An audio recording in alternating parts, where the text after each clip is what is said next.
Te quiero preguntar rápidamente sobre El último en morir. Venga. Cuéntame, a mí me fascina el título, El último en morir. Eh, ¿qué, qué dices tú del último en morir?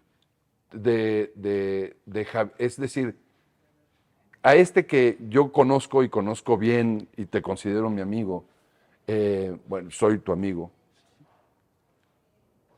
no lo conozco tanto porque no sabría decir dónde es cuando mientes o cuándo es cuando mientes, porque no te conozco tanto, ¿no? Ya dijimos que ese es el parámetro Ese es que el rompe el parámetro, ¿no? conocimiento de una persona real. Y por eso quiero oír sobre El último en morir. ¿Conoces El último en morir? ¿No? Bueno, el último en morir, digamos que es la confesión de alguien que vive de decir mentiras y que se jacta de decir mentiras para poder decir verdades más grandes. Es decir, es un libro de un novelista, originalmente se llamaba Oficio Novelista, y después me gustó más El último en morir. Hay algo que pasa en Hamlet de Shakespeare, que de pronto el autor te dice que el narrador no se puede morir, porque si se muere, ya no hay historia. Entonces, uno como narrador sabe desde muy joven que puede arriesgar el pellejo, puede meterse en todos los problemas que quiera, pero no se puede morir porque si no, ¿quién cuenta la historia y quién apaga la luz? Entonces, quise contar mi historia como novelista. De hecho, es un libro que lo hice mucho pensando en novelistas jóvenes. Es el libro que yo hubiera querido ver cuando empecé a escribir, para no albergar tantas supersticiones. Y básicamente es un libro sobre eso, sobre escritura, sobre contar historias.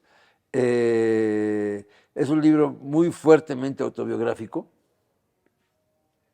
que como te digo, tenía esa comezón de ir hasta el principio y decir, ¿por qué cuentas una historia? ¿Cómo cuentas una historia? Preguntas que yo no tenía respondidas, que yo tenía que escribir sobre ellas para poder responderlas, porque la escritura es también un proceso de conocimiento. Entonces, en el último en morir confluyen todos mis otros libros, los escritos hasta entonces. Porque en realidad son los diferentes desafíos y problemas y sufrimientos que enfrenta uno cuando se dedica a escribir. Y gozos, por supuesto, hay muchos gozos, ¿no? Antes de leer, si es que alguien no ha leído nada de Javier Blasco, ¿habría que leer El último en morir o no? Bueno, mira, lo pueden leer en cualquier momento. Ahora bien, si ya leyeron 2 o 3 libros míos, pues se los van a encontrar ahí y les va a resultar más familiar. Así es. Ahorita que dices que tiene un tono, un acento autobiográfico, ¿pones realmente también ahí tus vulnerabilidades personales y como escritor también? Porque luego cuando son autobiografías, me ha pasado, Javier, y yo creo que a ti también, Rodrigo, que los lees y sientes que el escritor se trata con condescendencia. Dices, cálmate, güey, o sea, no eres Superman, o sea, esto nos puede y nos puede más. Mira, yo tengo 3 libros autobiográficos. Uno de infancia, que es este que ves. Uno de adolescencia, que es, La edad de la punzada. Porque yo sentía que tanto en la infancia como en la adolescencia tenía historias que contar. Y ahí están las historias. Y llegué a la conclusión, y lo dije en varias entrevistas, que yo no iba a volver a escribir nada autobiográfico. Sin embargo, me quedé con esto de decir, bueno, y la autobiografía de mi profesión, ¿por qué no? Y luego me pregunté, ¿por dónde empiezo? El primer capítulo del último en morir narra en detalle el día de la muerte de mi abuela. Por mi abuela me hice escritor, en gran parte. Fue la primera que creyó que yo iba a ser escritor, de hecho. Qué chulada. Cuando yo escribí una novela a los 20 años, que afortunadamente no llegó a mayores, pero mi abuela fue la que me pagó porque el escritorio público para que me la acabaran de transcribir, para que estuviera a tiempo para un concurso en el cual no ganó nada. Mi abuela, desde muy niño, ella me contaba sus historias de cuando era niña, cuando anduvo caminando entre los muertos en la Ciudadela después de la escena trágica, cuando veía a Victoriano Huerta emborracharse solo en el coche mientras el chofer le traía el pescado fuera del mercado. Joya, qué joya. Cuando me decía que con los ojos que le echaba el general Cárdenas, que qué bárbaro, qué hombre el general Cárdenas. Qué joya. Entonces, mi Quiero abuela a tu me abue- cuenta ya quiero a tu abuela. todas esas cosas porque trabajó allí claro. con Cárdenas, ¿no? En varias cosas de gobierno. Entonces, mi abuela era mi nexo principal con este destino que yo quería de la escritura. Y el momento en que ella muere es como si me avientan al mundo, recién nacido, a enfrentarlo y a estar a la altura de, de lo que yo le dije que iba a hacer. Porque a nadie le había dicho que iba a dejar la carrera de ciencias políticas y iba a entrar a letras. Solo se lo dije a ella. Entonces, la muerte de ella la cuento ahí y cuento todo lo que pasó ese día de la muerte de ella. Y por supuesto, pues son páginas que escribo llorando como Magdalena, página tras página, porque a donde quiero llegar es al dolor, a la fragilidad. A mí también no me interesa contarle a nadie de mis éxitos.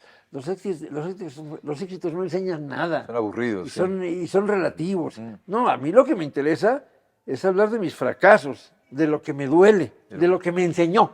Lo que te forjó. Uno aprende de los fracasos. Entonces, yo no tengo ningún interés cosmético en verme más audaz o en verme más hábil. Por Dios, yo siempre he sido terriblemente torpe. Por eso también me interesa esto de hacer novelas de aventuras, porque creo que de alguna manera así se va a ocultar mi naturaleza torpe. Me encanta eso. Pero sí está, porque creo que ese texto, por eso quería que hablaras de él, porque a mí me parece que te conozco poco, ¿no? Me hace conocerte más. Ese Sí. texto. Es un texto que a mí me gusta muchísimo, El último en morir.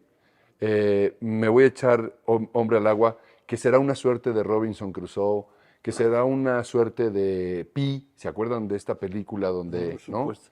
Que será una suerte filosófica de escarbar el alma humana y de encontrarte en ese otro, cosa que a mí me parece que la literatura tiene esta belleza extraordinaria, no solamente de hacerte viajar, sino de hacerte viajar en tu interior, ¿no? Porque siempre hemos hablado del viaje, pero viajar para adentro y de pronto tocarte y decirte, híjole, ahí estoy yo, ¿no? No, y se antoja muchísimo pensar que siendo la historia de un náufrago que es una situación meramente caótica y que estás en la orilla de, ¿no? Extrema, pues que vienen ahí los pensamientos y los razonamientos y las reflexiones pues filosóficas de qué, para qué, por qué, que por supuesto lo leeré con muchísimo gusto, mi querido Javier. Qué placer de verdad tenerte Sí, aquí, padrísimo. querido.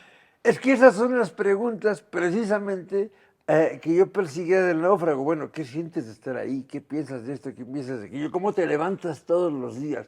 ¿De dónde sacas fuerzas? Y curiosamente, fíjate, él me dice, yo creo que yo fui rescatado por la perra. Porque en esas situaciones uno no piensa en sí mismo, piensa en quien está a su cuidado. Y de algún modo él trata de que la perra esté bien, tanto que cuando los rescatan, los marineros ven que la perra está muy chonchita, mientras que él pesa 40 y pocos kilos, ¿no? Y se extrañan de que el náufrago no se había comido a la perra. Oye, ¿por qué no te la comiste? Y él dice, pues, ¿cómo crees que me la voy a comer? Sí, pues sí, oye. En ningún sentido se comió la perra, ¿eh? Bueno, tanto no le pregunté.